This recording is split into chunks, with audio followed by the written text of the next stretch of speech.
All right. Oh, it's huge, Daddy.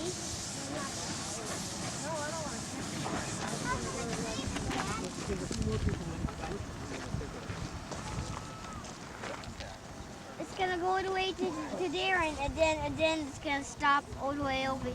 I think it's going to change tracks, sweetie. Let's watch. I know it is gonna change track. Ah, you were telling me. Okay. I think.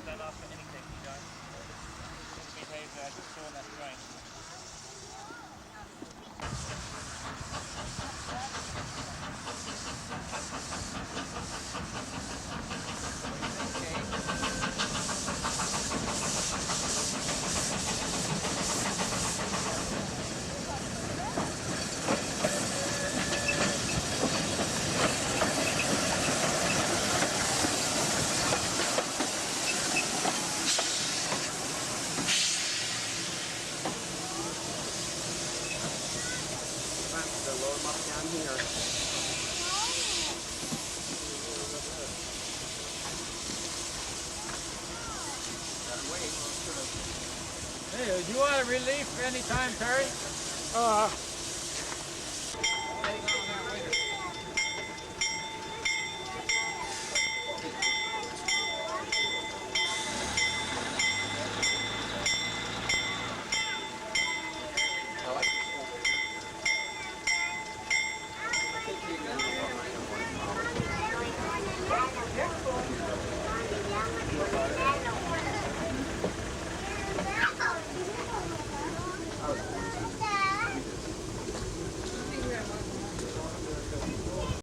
This probably won't be as big a deal as filming where you can't at the other one. Hey, all aboard, Joe. Come on.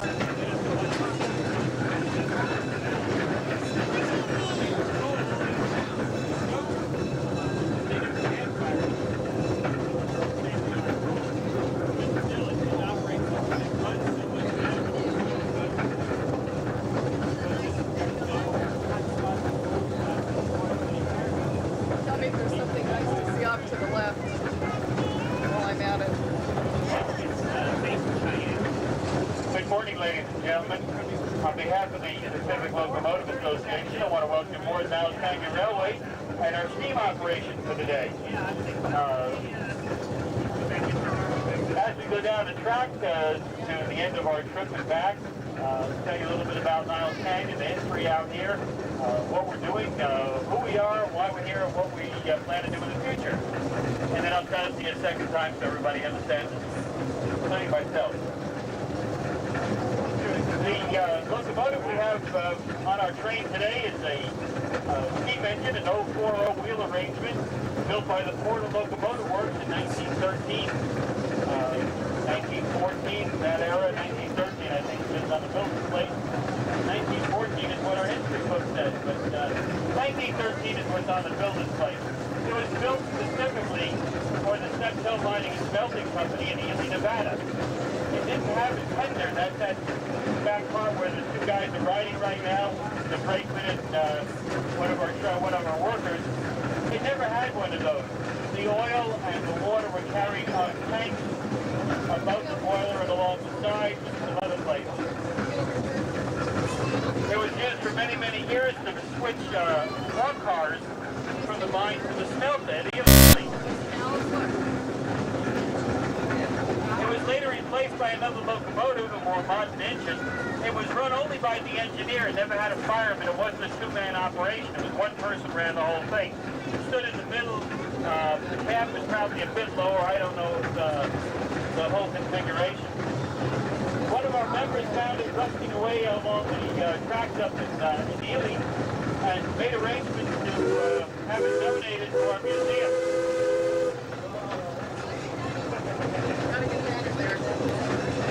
When we got it at Castro Point, where we used to have our operating railroad up just north of the bridge, the San Rafael Bridge, the members at that time decided it'd be rather nice to have a wood-burning locomotive. So they took all the oil-burning cars out and threw them away. I guess they threw them away, but we couldn't find them. We had a member who had an inexhaustible supply of old pallets, and that's what we burned in the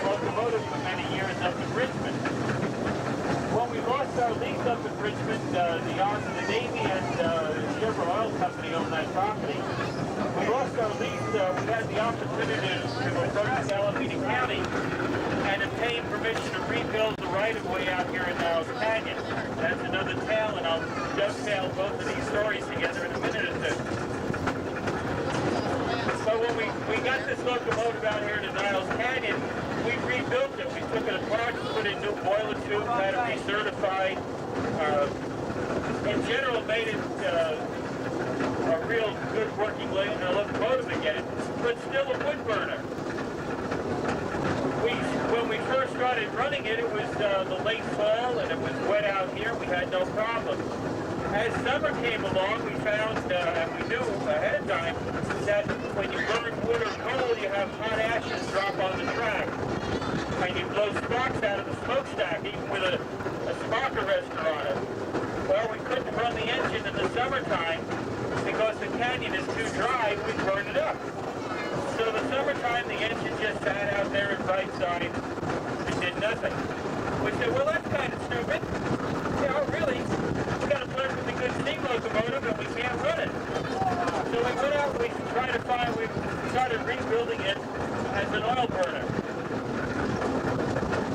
We found the necessary parts,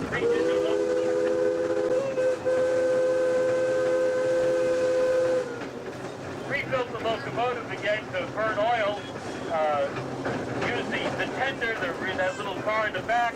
We put the big oil tank in, and now it burns oil. We use it all year round because there's no danger of dropping hot ashes. There's no ash to drop. So it's a safe engine to use. Besides, it burns a lot cleaner in the canyon. If we want black smoke, we have to make it on purpose. And that's by changing the oil and air mixture. The car that we're using on the train, this little 20-passenger car we call the Chrysocola, was built by members of the Pacific Locomotive Association. This car never ran on any railroad but our own. It's a home-built car.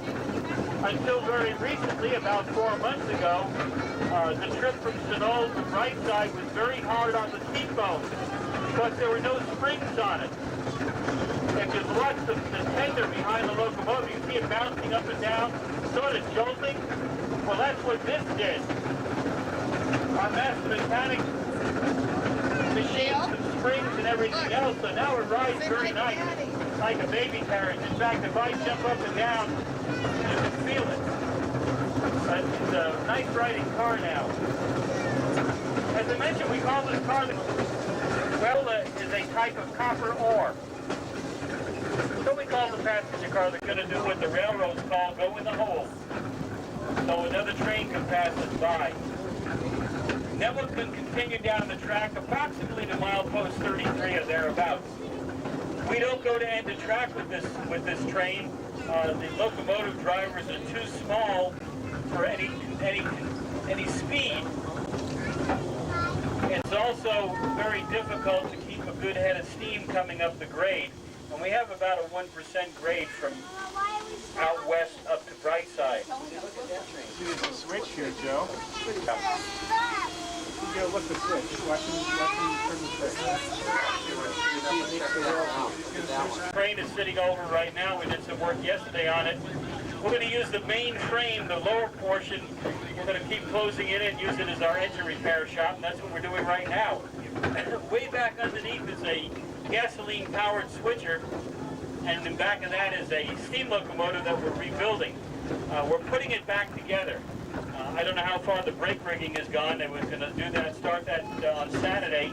The tubes are about ready to be replaced in the boiler, and hopefully, I don't know, September, October, we'll have a large operating steam engine. That's a 262 wheel arrangement. It's a side tank locomotive, ran on the Quincy Railroad for many, many years. That engine will be big enough to pull our big train.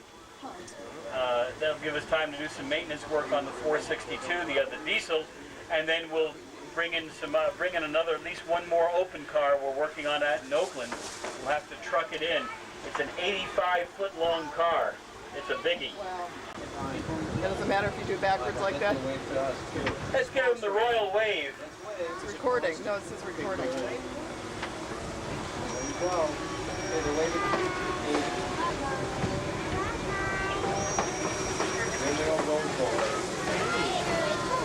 kind of car is that, Joe?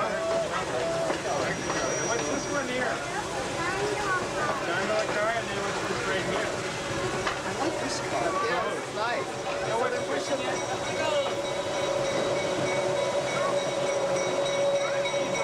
That's right.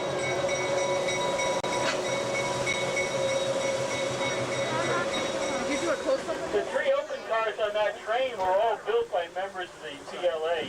And hear the choo-choo-choo-choo up there. It's nice to hear a steam engine work. For those of you that are avid rail fan type people, or just like to see trains in general, this afternoon, sometime after 4 o'clock, or prior to that, if you're in Livermore, Pleasanton area, the largest working steam engine in the world will be coming from Tracy on the Union Pacific tracks, from Tracy to as far as Milpitas. They can't get it into San Jose because there's 2 bridges that are not, I guess they're temporary, they're working on them or something. I don't have the whole story. But there's 2 bridges that will not take the locomotive. It's big. It'll be coming through Niles Canyon somewhere between 4 and 4:30. I'm looking forward to seeing it. I kicked myself. I was halfway here and I forgot my video camera. But it'll be back and forth 3 or 4 times. This afternoon? No, over the next couple of weeks. It's quite a crane. There's a National Railway Historical Society convention.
traveling between Berkeley and Oakland and picked them up as they were removed and we helped them take them out.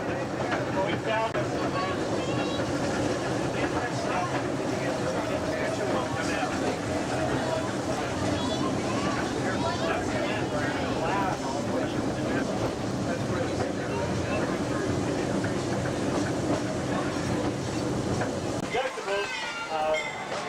While we're sitting here, I'm going to take this opportunity to come by with the fare box. We have a suggested donation of $5 an adult, $2 a child between the ages of 3 and 5. Get on the first trip. I figure I covered.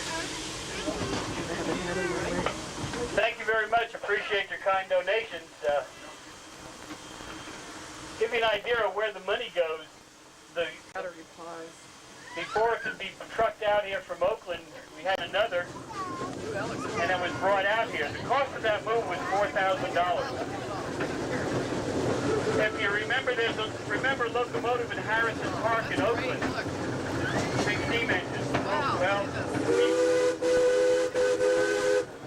we had possession of that engine, but we had to move it out of the park.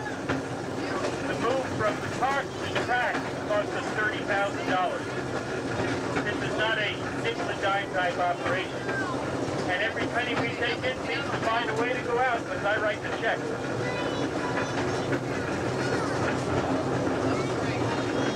So let's enjoy your ride back up to Snow, and I'll talk to you just when we get into town.